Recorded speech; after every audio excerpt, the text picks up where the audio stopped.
সুপ্রিয় দর্শকবৃন্দ, আসসালামু আলাইকুম। আমি ডক্টর মোহাম্মদ মুসা খান। আজকে আলোচনা করব পুরুষের একটি ব্যক্তিগত রোগ নিয়ে। হয়তো হেডলাইনে দেখছেন যে বিশেষ মুহূর্তে লিঙ্গ শক্ত হয় না। এটা মেডিকেল টার্ম হচ্ছে ইরেকটাইল ডিসফাংশন, সংক্ষেপে ইডি। তো এই সমস্যাগুলো হলে দেখা যায় আপনি সঙ্গিনীর কাছে খুব উত্তেজনা সহকারে গেলেন, কিন্তু ঠিক তার আগ মুহূর্তে আপনার বা বিশেষ মুহূর্তে লিঙ্গটা আস্তে নরম হয়ে আসে। আবার অনেক ক্ষেত্রে দেখা যায় দুজনের খুব ইচ্ছা আছে, আপনার খুব প্রবল ইচ্ছা, কিন্তু যখন আপনি বিশেষ মুহূর্তে অর্থাৎ ভ্যাজাইনাতে আপনার পেনিসটা প্রবেশ করাবেন, ঠিক তার আগ মুহূর্তে আস্তে নরম হয়ে যায় লিঙ্গটা। তো এটাই মূলত ইরেকটাইল ডিসফাংশন বা উত্থানজনিত সমস্যা, বা বিশেষ মুহূর্তে লিঙ্গ শক্ত হয় না।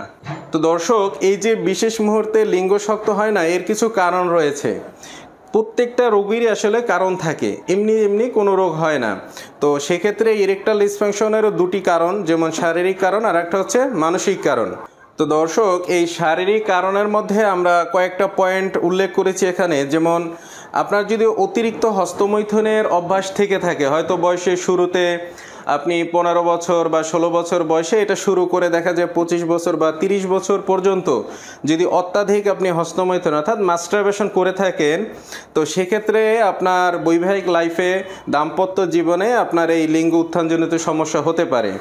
দর্শক, এই পেনিসের মধ্যে আসলে কোনো হাড় থাকে না, এটার মধ্যে ভেইন, আর্টারি, ভেসেল, টিস্যু এগুলো দিয়ে মূলত তৈরি। তো যখন আপনি হাত দিয়ে দীর্ঘদিন অত্যাধিক পরিমাণ এটা প্রেসার দিবেন এবং হস্তমৈথুন করবেন, সেক্ষেত্রে দেখা যায় এখানে যে অসংখ্য নার্ভ থাকে এগুলো ঢিলে হয়ে যায়, এবং এটার মধ্য থেকে যে ব্লাড সার্কুলেশনটা হয়, যে উত্তেজনাটা আপনার কাজ করবে, এটা আস্তে আস্তে বন্ধ হয়ে যায়, ব্লকেজ হয়ে যায়, অথবা আঘাতের কারণে অনেক সময় ব্লকেজ হয়ে যায়।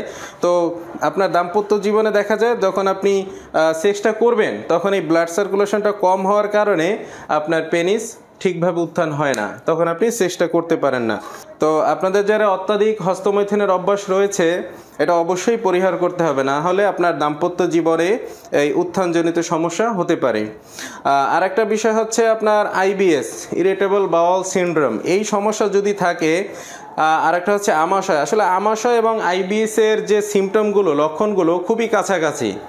দেখা যায় আপনার সব সময় পায়খানার রাস্তা থেকে পিচ্ছিল পিচ্ছিল যাওয়া, তারপরে খাবার হজম না হওয়া।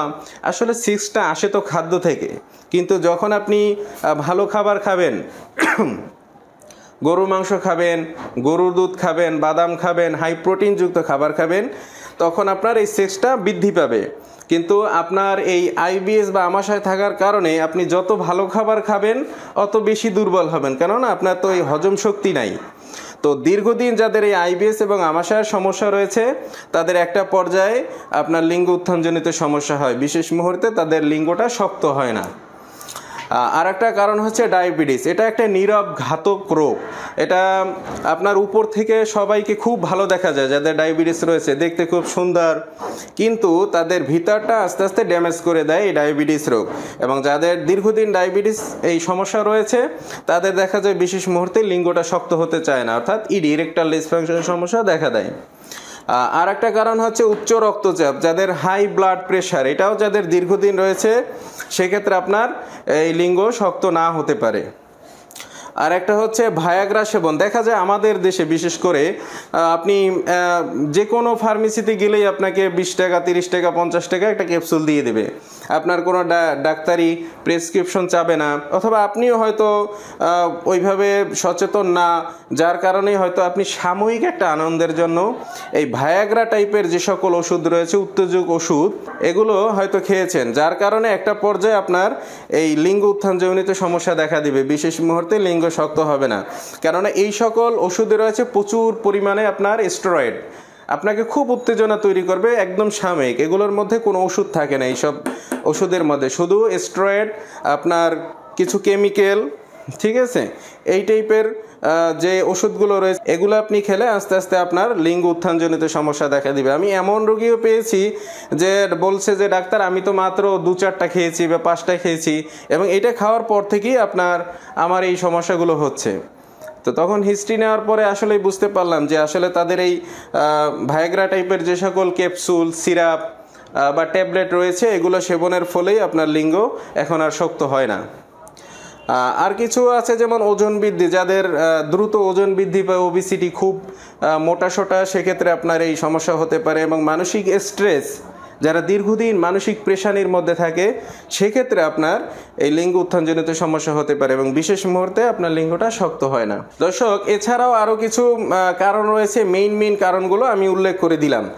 আর মানসিক কারণের মধ্যে প্রথম যে কারণ, হস্তমৈথুনের কুচিন্তা। একটা ছেলে যখন তার যৌবনটা আসে, হয় বন্ধুবান্ধব হোক অথবা খারাপ ছেলে অথবা যে কোনোভাবেই আপনার এই হস্তমৈথুনের অভ্যাসে চলে যায় সে। আর বর্তমানে তো স্মার্টফোন খুবই ঘরে ঘরে রয়েছে এবং পার্সোনালি সবারই দেখা যায় অল্প বয়স 6, 7, 8-এ পরে তাদের স্মার্টফোন রয়েছে, নেট পাচ্ছে। তো যার কারণে তাদের এই অবৈধ যে ছবিগুলো দেখে বা নেকেড ভিডিওগুলো দেখে তারা হস্তমৈথুনে আসক্ত হয়ে যায়। কিছু নেকেড ভিডিওতে হয় এবং কিছু বন্ধুবান্ধবের পাল্লায় হয় অথবা কিছু সঙ্গদোষেও হয়ে যায়। তো এই যে হস্তমৈথুনের অভ্যাসে যখন পরিণত হয়, তখন এটা তার অভ্যাসে পরিণত হয়ে যায় এবং দেখা যায় তার মাথায় এই কুচিন্তাটা ঘুরতে থাকে যে কখন আমি বাসায় একা থাকবো, কখন আমি হস্তমৈথুনটা করব। আবার এমন পেশেন্ট আমি পেয়েছি যে বলে যে ডাক্তার সাহেব আমি বেড়াতে যেতাম না, যে আমি বাসায় থাকলে আমি হস্তমৈথুনটা করতে পারবো। এরকম বক্তব্য আমাদের কাছে অনেক পেশেন্ট করে থাকে। তো দেখা যায় এই হস্তমৈথুনের যে চিন্তাটা সবসময় তার মাথার মধ্যে ঘুরতে থাকে এবং সে এটা ছাড়তে পারে না। তো পরবর্তীতে যখন সে বিবাহ করে, তখন তো তার মাঝে এই চিন্তা থাইকা যায় যে আমি আসলে এর আগে তো হস্তমৈথুন করছি, এখন হয়তো আমি আর সেক্স করতে পারবো না। এই চিন্তাটা তার মধ্যে ঘুরতে থাকে। দেখা যায় আমি তো 30 সেকেন্ডে হস্তমৈথুন করে বীর্য বের করে ফেলেছি বা 1 মিনিটে করে ফেলেছি, কিন্তু এখন আমার দাম্পত্য জীবনে আমার ওয়াইফ সে কি 1 মিনিটে তৃপ্তি পাবে কিনা বা তার স্যাটিসফাইডটা হবে কিনা, এই সকল চিন্তা তার মধ্যে ঘুরতে থাকে। এবং ঘুরতে ঘুরতে তখন তার এই যে হস্তমৈথুনের কুচিন্তার কারণেই একটা সময় দেখা যায় ওই ভয়ের কারণে লিঙ্গ আর শক্ত হতে চায় না। দর্শক, আর একটা কারণ হচ্ছে পাপবোধ। মূলত এই হস্তমৈথুনের যে কুচিন্তা এবং পাপবোধটা কিছুটা রিলেটেড। হ্যাঁ, দেখা যায় কি যে যারা অতিরিক্ত মাস্টারবেশন করে তাদের মধ্যে একটা পর্যায়ে ঠিকই পাপবোধ জন্ম নেয়।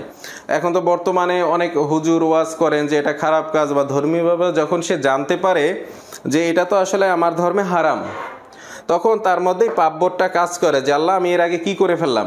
হয়তো তওবা করার পরে 1 মাস বা 1 সপ্তাহ সে একটু এটা করা থেকে বিরত থাকে, আবার করতে থাকে। তো এরকম পাপবোধ জন্ম নেয় একটা পর্যায়ে যে আমি করি, তওবা করি, আবার করি। তো দর্শক, এই পাপবোধটা তার মধ্যে তো থেকে যায়। তখন সে যখন তার সঙ্গিনীর কাছে যায়, তখন তার মনে হয় কি যে আমি হয়তো এখন আর সেক্স করতে পারবো না, কারণ আমি এর আগে তো অতিরিক্ত হস্তমৈথুন করে ফেলছি এবং এটা তো আমার পাপ কাজ। এই পাপ কাজের কারণে হয়তো আমার লিঙ্গ এখন দাঁড়াবে না, এই ভয়টা কিন্তু তার মধ্যে থেকে যায়। দর্শক, আর একটা মানসিক কারণ হচ্ছে অবৈধ সম্পর্ক।